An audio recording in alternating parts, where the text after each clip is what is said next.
serviço a polícia, pessoal anda e tiroteio e também diferentes outras instâncias no sítio, assim na UAC, e área caminha lasto a mira pata na marca de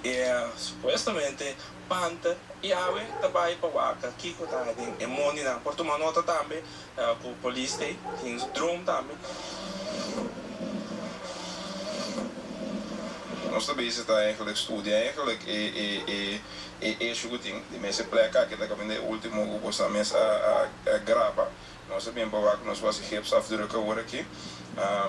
ja quando policial também está trabalhando hoor aqui passou onde tem área anda para mira daqui com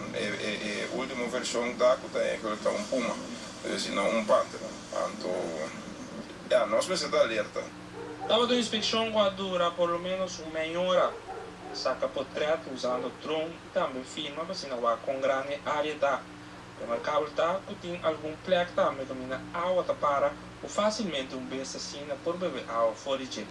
nós estamos alerta para a versão de pessoa que bisa que não tá opi confidente de lo que tem então botinho consciência ainda para se também aqui de animal power e também conhecer o animal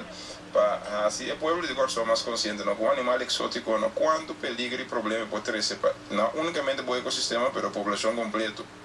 Nesse sítio sendo trabalho de repente a mira uma marca de pata opi grande. Tá opi é para imaginar a verdade opi especulação pero é tamanho de foto afdruk aí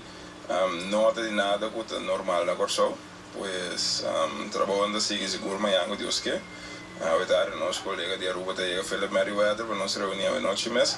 então para amanhã Deus que nós começamos a tramitar na ban som de wak kiko porasi e ba mira kiko tour a passa nós mostrar o kiko tour a passa de dia de ave aqui na Porto Mari tele notícia a mitad em Somarsko.